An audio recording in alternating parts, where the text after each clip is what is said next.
राधे राधे मित्रों। आज हम बात करेंगे देवसैनी एकादशी के बारे में। देवसैनी एकादशी की 3 कथाएं प्रचलित हैं। पहली कथा हम शिव पुराण से लेते हैं, जो कि महाशिव पुराण में वर्णित है। तो दैत्यों के एक राजा थे दंभ। उनकी विवाह को काफ़ी समय हो गया था, लेकिन उनको कोई पुत्र नहीं था।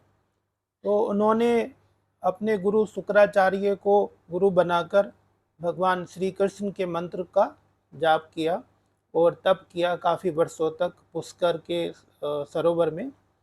तो उनको एक भगवान श्री कृष्ण के आशीर्वाद से एक पुत्र की प्राप्ति हुई, जिसका नाम चंद्रचूड़ रखा गया। तो चंद्रचूड़ ने भी बड़े होने के बाद में ब्रह्मा जी के लिए काफ़ी तप किया, भगवान जी ब्रह्मा जी से आशीर्वाद पाने के लिए। तो ब्रह्मा जी ने जब प्रसन्न होकर उनको आशीर्वाद देने के लिए कहा, तो उन्होंने कहा कि मुझे अजर अमर कर दीजिए। तो ब्रह्मा जी ने कहा कि भाई अजर अमर तो संभव नहीं है, ये तो आशीर्वाद मैं नहीं दे सकता, लेकिन तुम्हारी मृत्यु विशेष परिस्थितियों में ही हो पाएगी, आसानी से नहीं हो पाएगी। तो ये आशीर्वाद दे के ब्रह्मा जी चले जाते हैं। उसके बाद में जैसे ही उसको आशीर्वाद प्राप्त हुआ, तो राक्षसों की तो प्रवृत्ति होती है, तो उसका आतंक जो है बढ़ता गया। और उसके आतंक के कारण सारे देवता और जितने भी लोग थे सब परेशान हो गए। सब भगवान विष्णु के पास पहुँचे कि हमारी रक्षा की जाए इस राक्षस से। तो उन्होंने कहा भाई ठीक है। वो उन सबको लेकर भगवान शंकर के पास जाते हैं और भगवान शंकर से कहते हैं कि भाई ये समस्या है। तो भगवान शंकर भगवान विष्णु की सहायता से उस राक्षस का वध कर देते हैं। और उसके बाद भगवान विष्णु शयन करने के लिए क्षीर सागर में चले जाते हैं। और ऐसा कहते हैं कि भगवान विष्णु 4 माह तक जो है क्षीर सागर में शयन करते हैं, सोते हैं। इस दिन आषाढ़ मास के शुक्ल पक्ष की एकादशी थी, इसलिए इसको हरिसैनी या देवसैनी एकादशी भी कहते हैं। तो उसके बाद में भगवान विष्णु जैसे ही चतुर्मास के लिए सोने चले जाते हैं, तो भगवान शिव ही जगत का पालन करने की जिम्मेदारी इस चतुर्मास में लेते हैं। तो उसके बाद ही श्रावण शुरू हो जाता है। इसी तिथि के बाद ही जनरली चतुर्मास का प्रारंभ माना जाता है और अगले महीने से श्रावण शुरू हो जाता है। तो श्रावण मास जो है भगवान शिव की पूजा के लिए सब प्रचलित है, सब आप जानते ही हैं। तो ये एक कथा है। और इसमें जो है इसके बाद एक और कथा जो है प्रचलित है, वो है महाराजा बलि।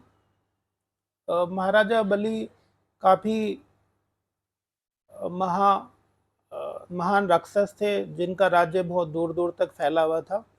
तो इंद्र वगैरह जो हैं उनसे परेशान होके भगवान विष्णु के पास जाते हैं। तो भगवान विष्णु जैसे ही वामन अवतार लेके बलि के पास जाते हैं और उसका सर्वस्व मांग लेते हैं 3 पग में। हालांकि 2 पग में ही खत्म हो जाता, तो तीसरा पग उसके सर पे रख देते हैं, जिससे वो पाताल लोक में पहुंच जाता है और उसको आज्ञा देते हैं कि आप पाताल लोक में निवास करिए। तो लेकिन बलि के दान और पुण्य से प्रसन्न होकर भगवान विष्णु उसको कहते हैं कि कोई वरदान आप मांग लीजिए। तो बलि वरदान मांगता है कि आप मेरे साथ रहिए। तो भगवान विष्णु कहते हैं कि ठीक है, मैं पूरे समय तो आपके पास नहीं रहूँगा, लेकिन चतुर्मास के समय में मैं तुम्हारे पाताल लोक में रहूँगा। तो इसीलिए ऐसा कहते हैं कि 4 मास तक चतुर्मास में भगवान विष्णु बाली के यहाँ पाताल में रहते हैं और उनका एक रूप क्षीर सागर में शयन करता है। तो ऐसी 2 कथाएं प्रचलित है। तो तीसरी कथा की हम बात कर रहे थे। तीसरी कथा में महाराज युधिष्ठिर जो है, सम्राट युधिष्ठिर श्री कृष्ण जी से कहते हैं कि हे प्रभु, आषाढ़ मास के जो शुक्ल पक्ष की एकादशी है, इसको कौन सी एकादशी कहते हैं और इसका क्या पुण्य है। तो युधिष्ठिर से श्री कृष्ण भगवान कहते हैं कि यह जो एकादशी है, ये देवसैनी हरिसैनी एकादशी के नाम से जाने जाती है और ये तेलुगु में थोली एकादशी भी कहा जाता है इसको, और पद्मनाभा भी कहते हैं। तो इसका बहुत ही पुण्यकारी है ये एकादशी। जन्म जन्म के जो पुण्य हैं वो इससे प्राप्त होते हैं अगर कोई इसका विधि विधान से व्रत करे तो। और इसकी जो कथा ब्रह्मा जी ने नारद जी को बताई थी वो मैं आपको बताता हूँ। एक बार नारद जी को मन में हुआ कि आषाढ़ मास के शुक्ल पक्ष की जो एकादशी है देवसैनी, उसके बारे में ब्रह्मा जी से उन्होंने पूछा। तो ब्रह्मा जी ने बताया कि यह एकादशी का जो महात्म्य है, जो कथा है, उसके बारे में मैं आपको बताता हूँ।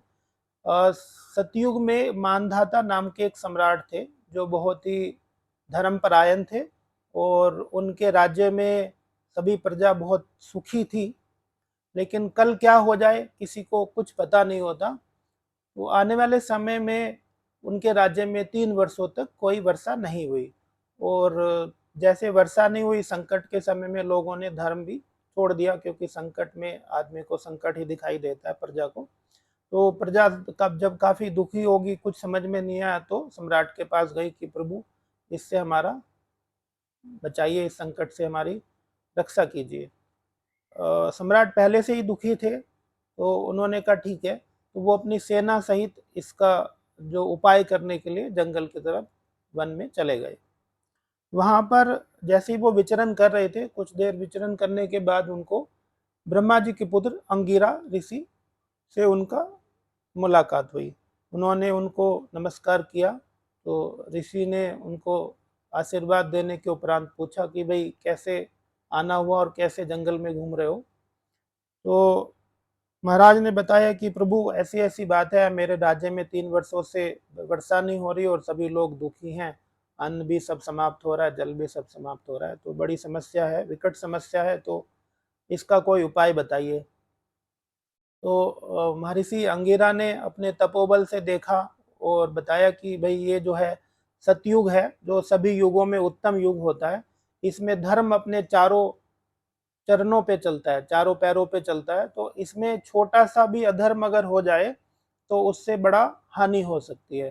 तो इसमें तुम्हारे राज्य में कोई जो है जो दलित जो है, जो शूद्र है, कोई तप तप कर रहा है, जिसकी वजह से ये संकट आन पड़ा हुआ है। तो अब आप इसको इसकी हत्या करेंगे तो ही ये पाप जो है धुल पाएगा और तभी आपके यहाँ वर्षा होगी। अब ये बात सुनकर, क्योंकि महाराज बड़े पुण्य आत्मा थे, तो उन्होंने कहा प्रभु किसी निरपराध को मारना मेरा मन स्वीकार नहीं कर रहा है, तो क्या कोई दूसरा उपाय नहीं हो सकता है इस प्रॉब्लम का। तो उन्होंने कहा भाई ठीक है, और कुछ देख के बताते हो। तो उन्होंने कहा भाई आषाढ़ मास के शुक्ल पक्ष की जो देवसैनी एकादशी है, आप उसका विधि विधान से व्रत करिए, उससे आपका जो ये प्रॉब्लम है, जो संकट है, ये खत्म हो जाएगा। तो महाराज ने वही किया, देवसैनी एकादशी का, हरिसैनी एकादशी का व्रत किया, और उनके राज्य में बड़ी मूसलाधार बारिश हुई और सभी लोग प्रसन्न हो गए। तो ये एक दो तीसरी कथा थी। और जो एक और बात वर्णित है इस पर्टिकुलर चतुर्मास के बारे में, कि इसमें जितने भी तीर्थ हैं वो सब ब्रज में जाके निवास करते हैं। तो इस समय में अगर ब्रज जाया जाए और ब्रज के दर्शन किए जाएं तो काफ़ी पुण्य प्राप्त होता है। तो आज की यही कथा थी एक देवसैनी एकादशी के बारे में। हम आशा करते हैं कि आपको अच्छी लगी होगी ये बात। धन्यवाद, नमस्कार, राधे राधे।